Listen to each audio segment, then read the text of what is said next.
Iron River, Wisconsin, October 1888. The air, already sharp with the coming frost, carried the rhythmic sounds of settlement, the thud of an axe, the scrape of a saw, and the murmur of men who knew their work. But from the edge of the new cutover, a different sound drifted, a metallic scratch, a hiss, and the acrid smell of hot flux. It was here that Friedrich Vogt was building his Folly. The men from the lumber camp would stop on their way back to the bunkhouse, leaning on their tools to watch the strange German. He had raised a standard 22-foot log cabin, solid and square, the kind of shelter any one of them would have been proud to chink. But he hadn't stopped there. Now he was meticulously wrapping the entire structure in gleaming sheets of galvanized tin, the kind used for cheap buckets and roofing patches.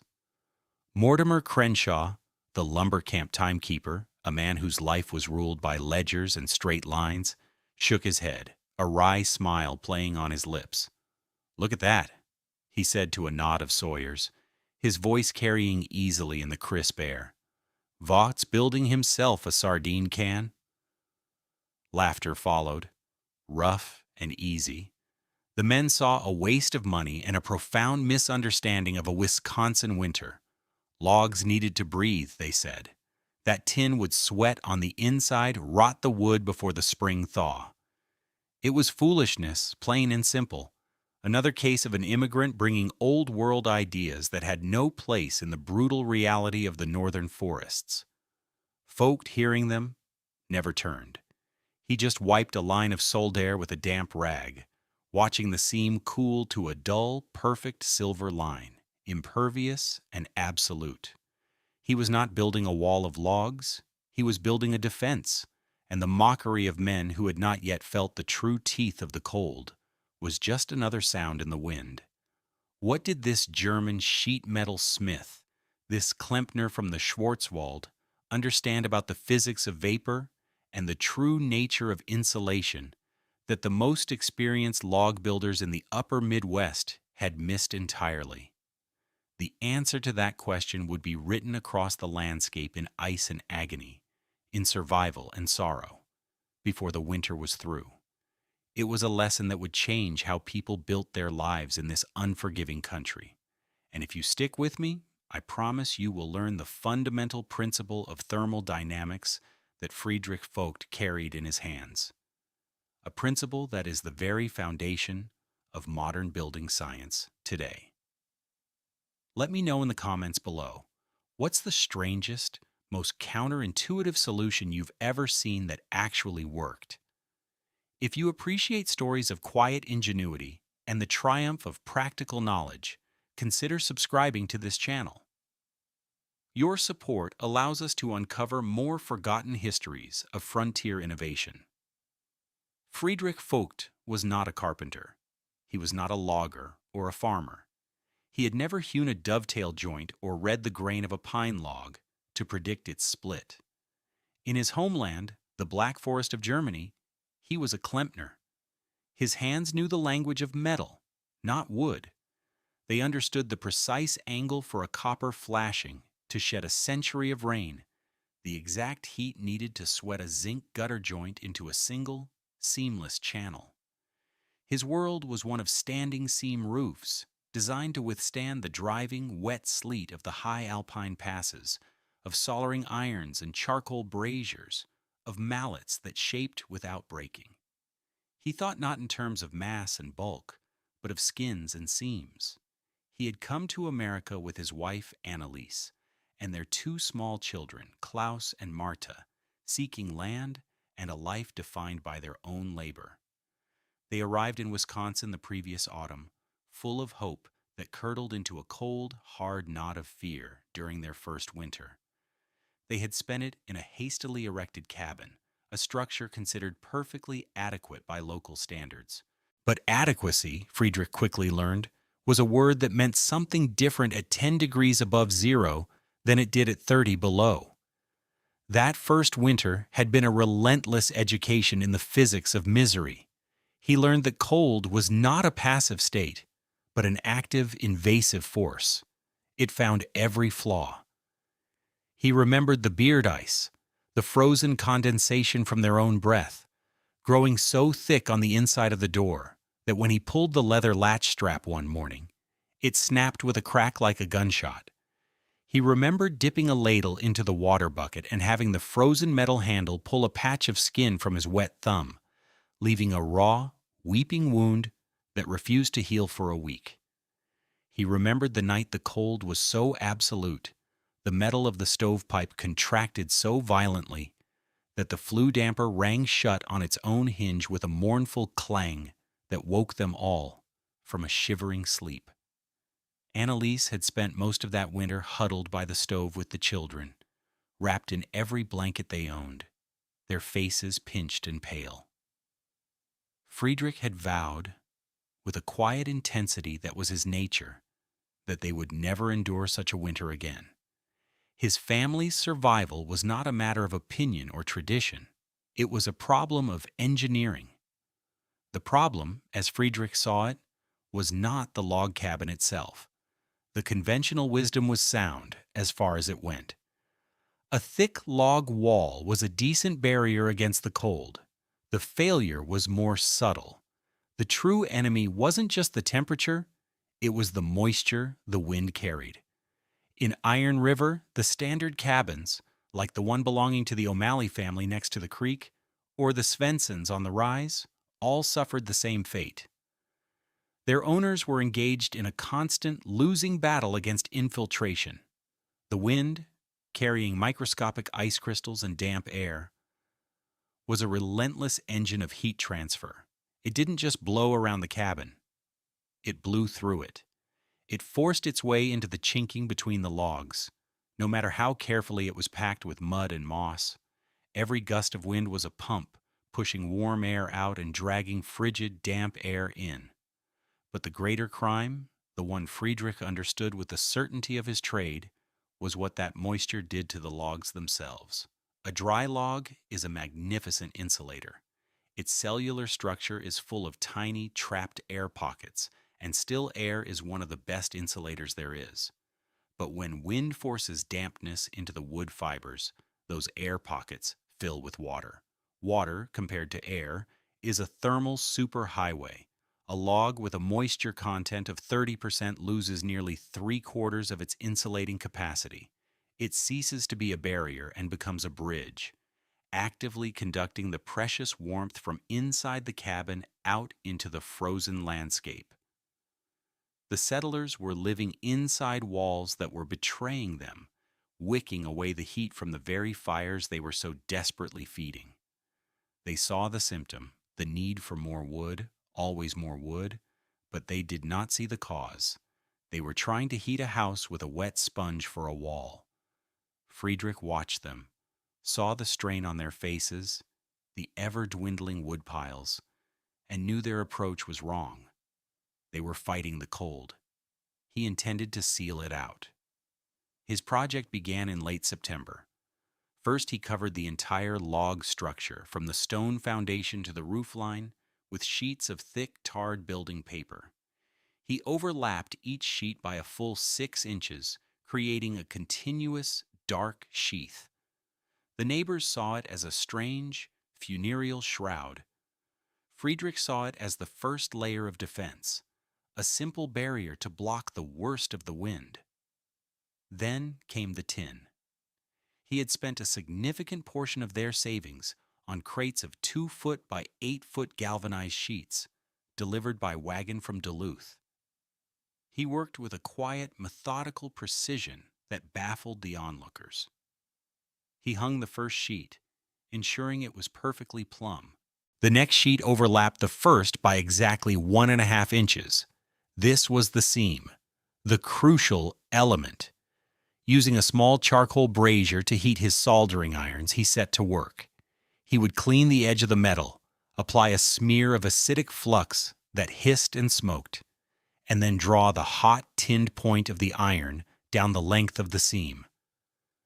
A bead of silver solder would flow behind it, cooling almost instantly into a bond that was not just strong, but hermetically sealed. It was this process that drew Mortimer Crenshaw's most pointed criticism. As timekeeper, Crenshaw understood stress and load. He saw the weight of the tin sheets and imagined the far greater weight of ice that would soon cling to them. He made his pronouncement in the camp office, a place of authority.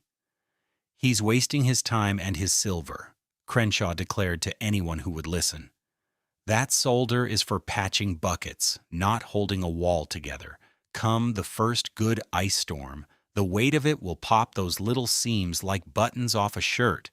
Mark my words, he'll find 40 feet of tin peeled back onto the snow by January." The logic was sound, based on every bit of frontier experience. Ice was a powerful lever. Everyone had seen it split rock and heave foundations. The idea that this German's delicate silver lines could resist it seemed absurd. When a logger named Peterson repeated Crenshaw's prediction to Friedrich himself, the smith merely glanced up from his work. "The seam is for water," he said, his German accent thickening the simple words. "The nails hold the weight. The seam will hold." Then he turned back to his brazier, leaving the man confused.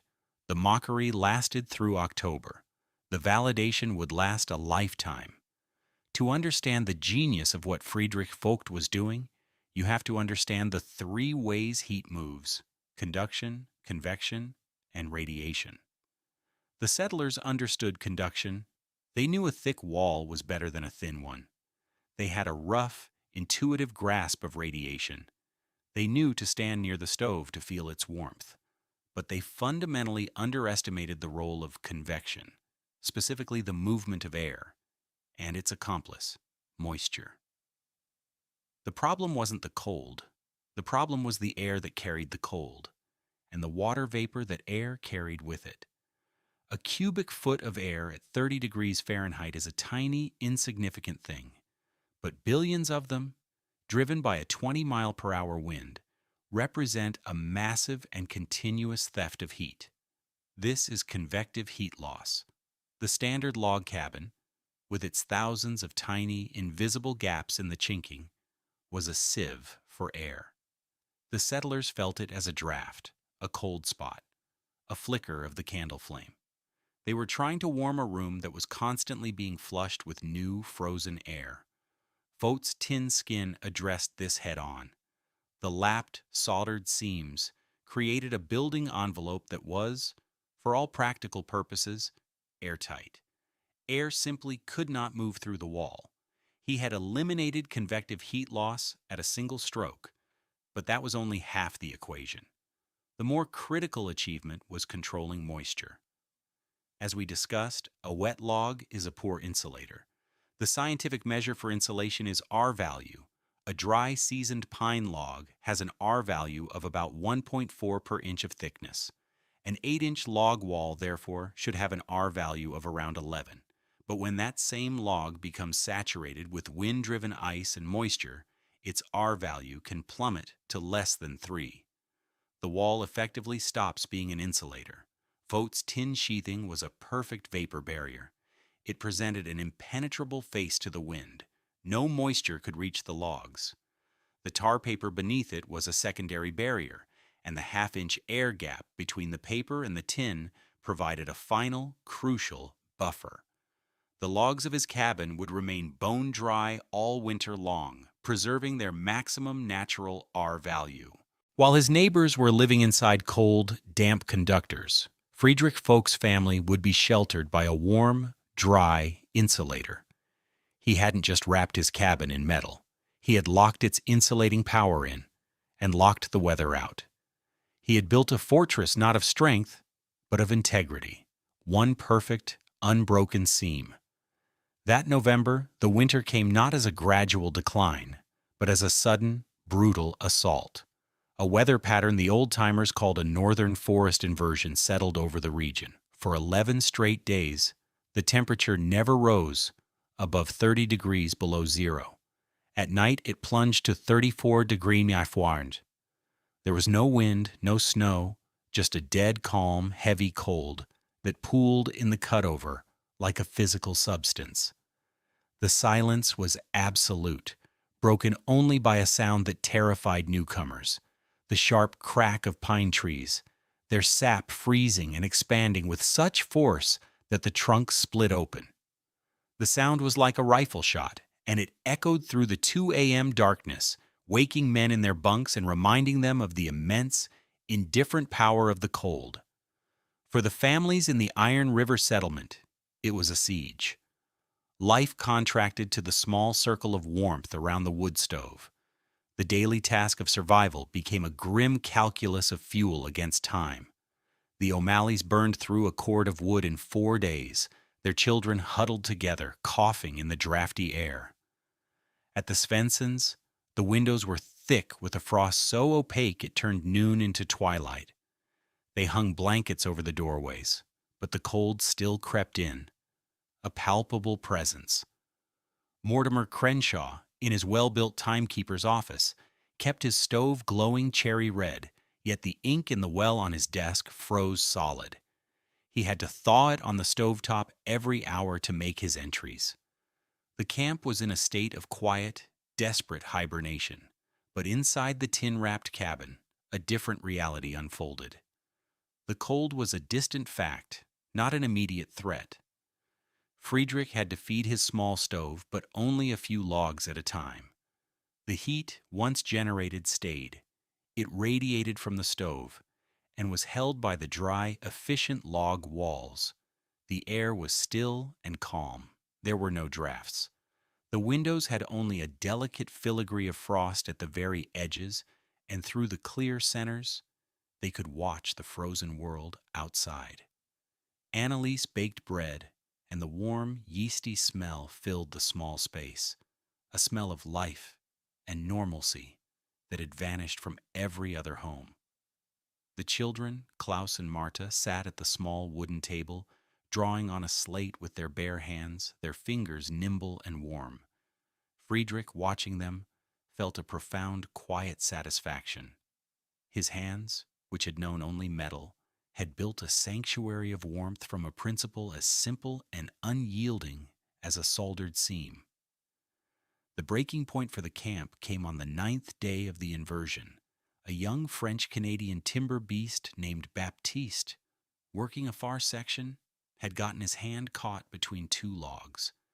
By the time they got him back to his bunk, 2 of his fingers were white and hard with frostbite.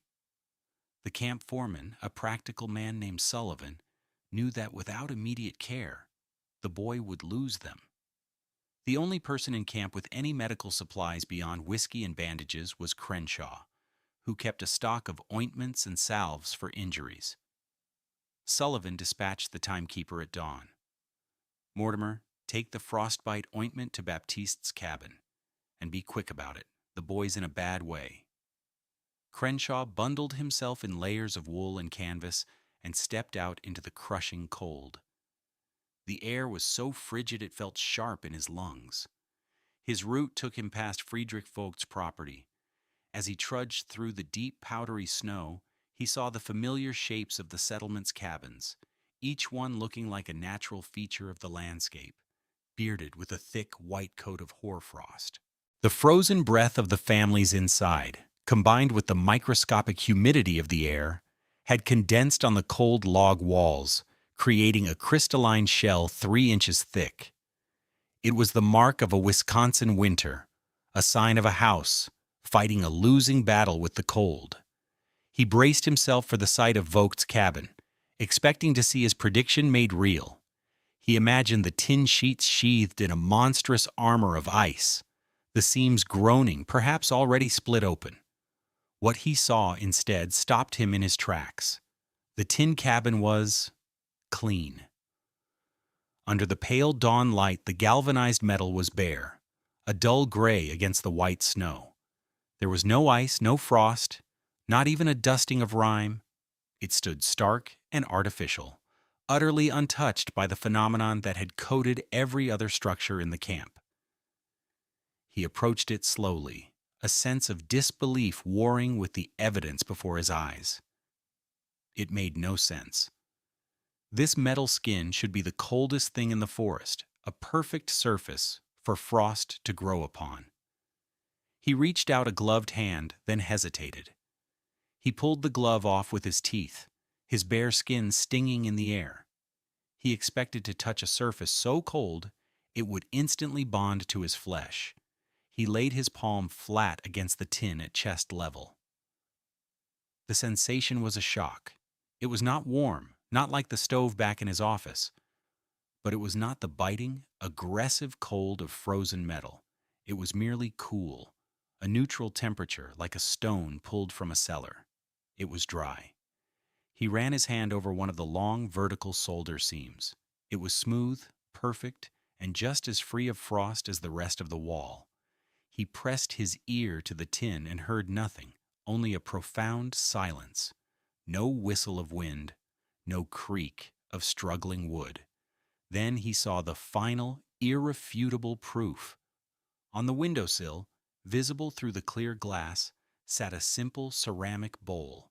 It was Annalise's supper bowl, left to cool. He could see the contents, a stew of cabbage and pork. He watched, transfixed, as Friedrich Vogt came to the window from inside. The German picked up the bowl, and as he did, he gave it a slight nudge. The broth at the center of the bowl trembled. It was still liquid. Crenshaw stared, his mind reeling. He thought of his own inkwell, frozen solid a few feet from a red-hot stove.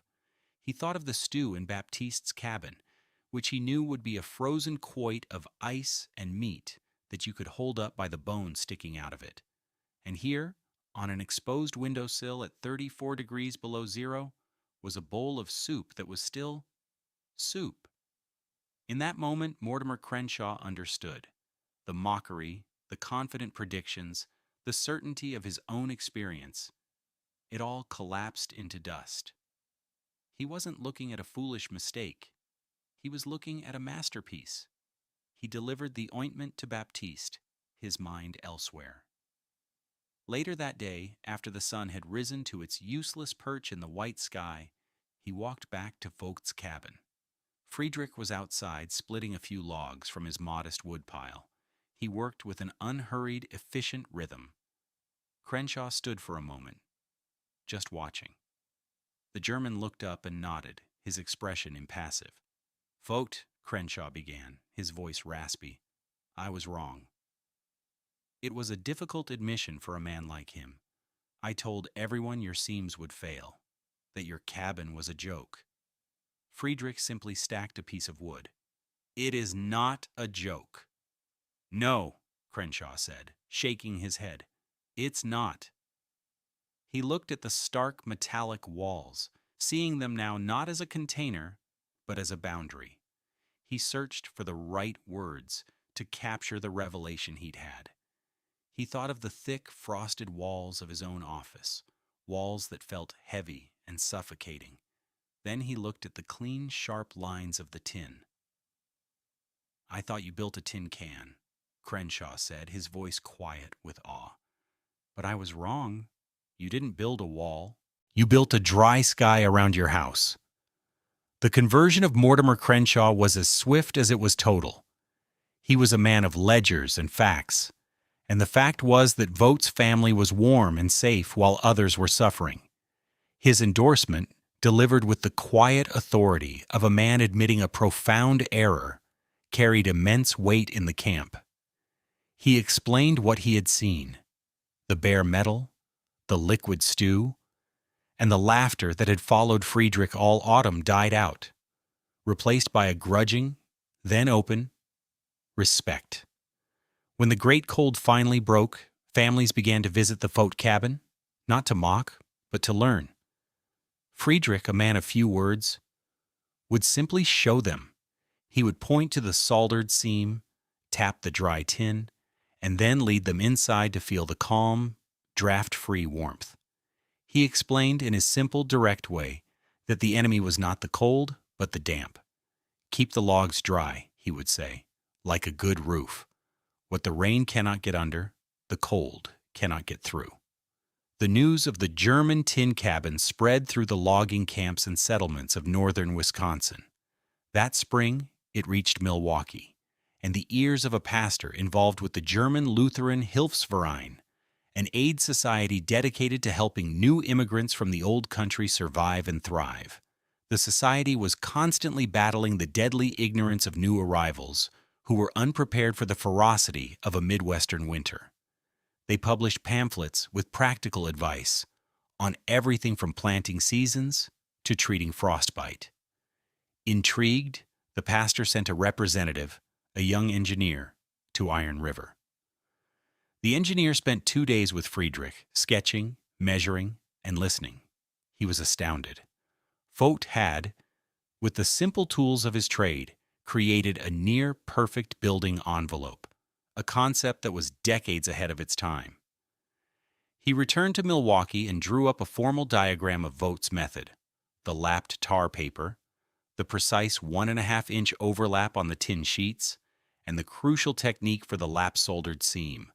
The diagram, titled A Method for a Dry and Warm Winter Dwelling, was added to the Hilfsverein's Winter Readiness pamphlet. By the autumn of 1889, that pamphlet was being pressed into the hands of German families in immigrant orientation halls in Milwaukee, Chicago, and St. Paul. The knowledge of one quiet smith was becoming the shield of hundreds. What Friedrich Vogt accomplished in the woods of Wisconsin was more than just a clever building trick. He was anticipating the core principles of modern building science by half a century. Today, we wrap our houses in sophisticated membranes like Tyvek, using special tapes to seal every seam. We talk about air barriers and vapor barriers as if they are modern inventions. But in 1888, a German metalworker, using nothing but tin, tar paper, and a hot iron, created an envelope so effective it would meet the demanding passive house standards of the 21st century. His soldered tin skin was the direct ancestor of the fully taped high-performance wall systems that are now the gold standard in cold climate construction.